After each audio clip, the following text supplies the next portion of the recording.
Hi friends, ನಮಸ್ಕಾರ. ನೀವು ನೋಡ್ತಾ ಇದ್ದೀರಾ ಇನ್ಫಾರ್ಮರ್ ಹುಡುಗ ಚಾನಲ್.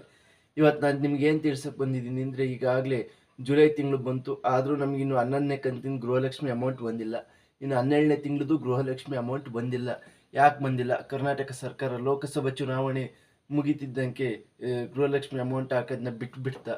ಇನ್ನು ಮುಂದೆ ನಮಗೆ ಗೃಹಲಕ್ಷ್ಮಿ ಅಮೌಂಟ್ ಬರಲ್ವಾ, ಅಥವಾ ನಮ್ಮ ಅಕೌಂಟ್ ಏನಾದ್ರು ಸಮಸ್ಯೆ ಆಗಿದೆ, ಆಧಾರ್ ಕಾರ್ಡ್ ಜೋಡಣೆ ಏನಾದ್ರು ಸಮಸ್ಯೆ ಆಗಿ ಗೃಹಲಕ್ಷ್ಮಿ ಅಮೌಂಟ್ ಬಂದಿಲ್ವಾ ಅಂತ ಚಿಂತಿಸಬೇಡಿ.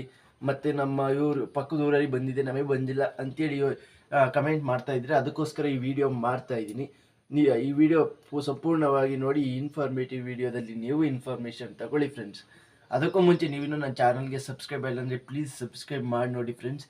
80% ಜನ ನನಗೆ ಒಳ್ಳೆ ವ್ಯೂಸ್ ಬರ್ತಾಯಿದೆ, ಆದರೆ 80% ಜನ ಸಬ್ಸ್ಕ್ರೈಬ್ ಮಾಡದೆ ನೋಡ್ತಾ ಇದ್ದೀರಾ.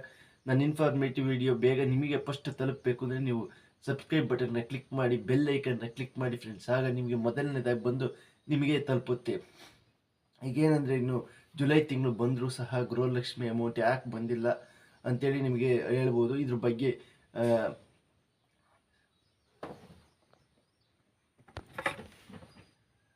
ಲಕ್ಷ್ಮಿ ಹೆಬ್ಬಾಳ್ಕರ್ ಅವರು ತಿಳಿಸಿದ್ದಾರೆ. ಇದು ತಾಂತ್ರಿಕ ದೋಷಗಳಿಂದ ಬಂದಿಲ್ಲ. ನಾವು ಜೂನ್ ತಿಂಗಳದು ಅಮೌಂಟ್ 11ನೇ ತಿಂಗಳದು ಅಮೌಂಟ್ ಹಾಕಿಲ್ಲ ಅಂತ ಕೆಲವರು ಆರೋಪ ಹೊರಿಸ್ತಾ ಇದ್ದಾರೆ, ವಿರೋಧ ಪಕ್ಷದವರು. ಆದರೆ 11ನೇದು ನಾವು ಅಮೌಂಟ್ ಹಾಕಿದ್ದೀವಿ, ಜೂನ್ 5ನೇ ತಾರೀಕೊಳಗೆ ನಾವೆಲ್ಲ ಮುಗಿಸಿದ್ದು. ಆದರೆ ಈಗ ಜುಲೈಯಿಂದನೂ ಅಮೌಂಟ್ ಬಂದಿಲ್ಲ.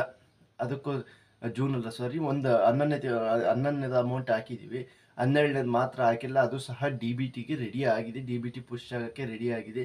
ನೆಕ್ಸ್ಟ್ ಇನ್ನು ಕೆಲವೇ ದಿನಗಳಲ್ಲಿ ನಿಮಗೆ 2 ರಿಂದ 3 ದಿನಗಳಲ್ಲಿ ನಿಮಗೆ ಅಮೌಂಟ್ ಬಂದಾಗ್ತೀವಿ ಅಂತ ಹೇಳಿದ್ದೇವೆ. ನನಗೆ ತಿಳಿದಿರೋ ಪ್ರಕಾರ ಉತ್ತರ ಕರ್ನಾಟಕದಲ್ಲಿ ಏನಾದರೆ ಅಲ್ಲಿಗಾಗಲೇ ಗೃಹಲಕ್ಷ್ಮಿ ಅಮೌಂಟ್ ಬಂದಿದೆ ಅಂತೇಳಿ ಒಂದು ಸ್ವಲ್ಪ ವಿಚಾರ ಇದೆ ಫ್ರೆಂಡ್ಸ್. ಅಂದರೆ ಅಲ್ಲಿಗಲೇ ಆಗ್ತಾ ಇದ್ದಾರೆ. ನೆಕ್ಸ್ಟ್ ಹಂತವಾಗಿ ಜಿಲ್ಲೆಗೆ 2 ರಿಂದ 3 ದಿನಗಳೊಳಗೆ ನಿಮ್ಮ ಎಲ್ಲ ಜಿಲ್ಲೆಗೂ ನಿಮಗೆ ಅಮೌಂಟ್ ಬಂದು ತಲುಪುತ್ತೆ ಅಂತೇಳಿ ಹೇಳಿದ್ದಾರೆ ಫ್ರೆಂಡ್ಸ್. ಮತ್ತೆ ಇನ್ನೊಂದು ಹೇಳಿದ್ದಾರೆ, ಗೃಹಲಕ್ಷ್ಮಿ ಅಮೌಂಟ್ ನಾವು ಗೃಹಲಕ್ಷ್ಮಿ ಆಗಿರ್ಬೋದು, ಯುವ ನಿಧಿ ಆಗಿರ್ಬೋದು, ನಾವೇನು 5 ಗ್ಯಾರಂಟಿ ಕೊಟ್ಟಿದ್ದೀವಿ ಅದನ್ನು ಲೋಕಸಭಾ ಚುನಾವಣೆ ಮಾತ್ರ ಸೀಮಿತಗೊಳಿಸಿಲ್ಲ, ಅದು ಮುಗಿದ ಮೇಲೂ ಸಹ ಇರುತ್ತೆ ಅಂತೇಳಿ ನಾವೇನು ಆಶ್ವಾಸನೆ ಕೊಟ್ಟಿದ್ದು ಅದನ್ನು ನಾವು ನಡೆಸ್ಕೊಂಡು ಹೋಗ್ತೀವಿ. ಇದು ಕರ್ನಾಟಕದ ಅಭಿವೃದ್ಧಿಗೋಸ್ಕರ ಮಾಡ್ತಾ ಇರೋದು. ನಾವು ಕೊನೆಯ ತನಕ, ಅಂದರೆ ನಮ್ಮ ಅಧಿಕಾರ ಅವಧಿ ಮುಗಿಯೋವರೆಗೂ 5 ವರ್ಷದವರೆಗೂ ನಾವು ಇದನ್ನು ಸಂಪೂರ್ಣವಾಗಿ ಪಂಚ ಯೋಜನೆಗಳನ್ನ ನಾವು ಮುಂದುವರಿಸ್ಕೊಂಡು ಹೋಗ್ತೀವಿ. ಯಾವುದೇ ರೀತಿ ಇದರಲ್ಲಿ ಇದು ನಡೆಯಲ್ಲ, ನಿರ್ಬಂಧ ಆಗಲ್ಲ ಅಂತೇಳಿ ಹೇಳಿಕೆ ಕೊಟ್ಟಿದ್ದಾರೆ friends. Thank you for watching. Please subscribe ಮಾಡಿ.